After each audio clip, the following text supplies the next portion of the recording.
Hər kəsə salam, belə deyək, beyninizi biraz işlətməyə hazırsınız? Gəlin, bu sürətli və əyləncəli testlə həm biliklərimizi yoxlayaq, həm də bəlkə yeni nəsə öyrənək. Nə deyirsiniz? Baxın, bu sual birbaşa sizədir. Görəsən, ətrafımızda baş verənlərdən, dünyadan nə qədər xəbərdarıq? Ümumi bilikləriniz nə vəziyyətdədir? Yaxşı, çox uzatmadan başlayaq. Və beləliklə, birinci turumuz gəlir, planetimiz. Yəni, hamımızın yaşadığı bu gözəl dünya haqqında bir neçə sualımız olacaq. Başlayaq elə ən təməl şeylərdən. İlk sualımız coğrafiyadandır. Sahəsinə görə dünyanın ən böyük ölkəsi hansıdır? Variantlar A. Çin, B. ABŞ, C. Rusiya, yoxsa D. Kanada. Bir düşünün bakalım. 5, 4, 3, 2, 1, vaxt bitdi. Əgər C. Rusiya dedinizsə, əla, düz tapdınız. Təsəvvür edin, Rusiya planetimizin quru sahəsinin 11%-dən də çoxunu tutur.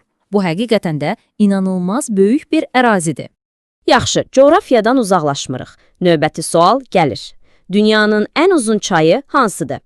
A. Amazon, B. Nil, C. Mississippi, yoxsa D. Yangtze. Bu biraz çaşdırıcı ola bilər. Zaman getdi. 5, 4, 3, 2, 1 və cavabımız B. Nil. Bəli, tarixən dünyanın ən uzun çayı hesab olunur. Neçə sivilizasiyanın beşiyi olub. Yaxşı, planetimizdəki səyahətimizi bitirdik. İndi isə biraz yuxarılara, ulduzlara baxaq, nə deyirsiniz? Gəldik ikinci tura. Böyük mənzərə. Burada artıq biraz elmdən, kainatdan, Günəş sistemindəki yerimizdən danışacağıq.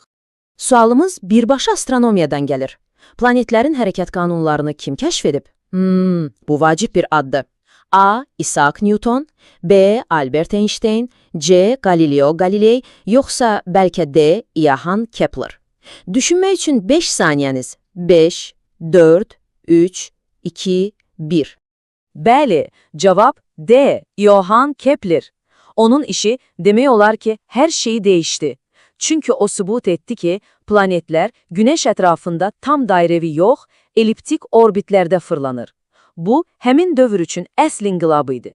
İndi isə gəlsin klassiklərdən bir sual. Bunu yəqin ki, çoxunuz biləcəksiniz. Hansı planetə qırmızı planet deyirlər? Venera, Mars, Jupiter, yoxsa Saturn? Çox asandı, deyilmi? Son 5 saniyə. 5, 4, 3, 2, 1. Əlbəttə ki, B. Mars. O qırmızı rəngi isə səthindəki dəmir oksiddən, yəni bildiyimiz pastan gəlir. Çox maraqlıdır, hə? Yaxşı, uzaq planetlərdən qayıdıb biraz da özümüzə, yəni insana baxaq. Son tura keçirik. Və son tur, insan təcrübəsi. Burada bir sual biologiyadan, bir sual da klassik ədəbiyyatdan olacaq. Hazırsınız? Biologiya sualımız belədir. İnsan orqanizmindəki ən böyük orqan hansıdır? A. Qaraciyər, B. Dəri, C. Ağciyərlər, yoxsa D. Ürək.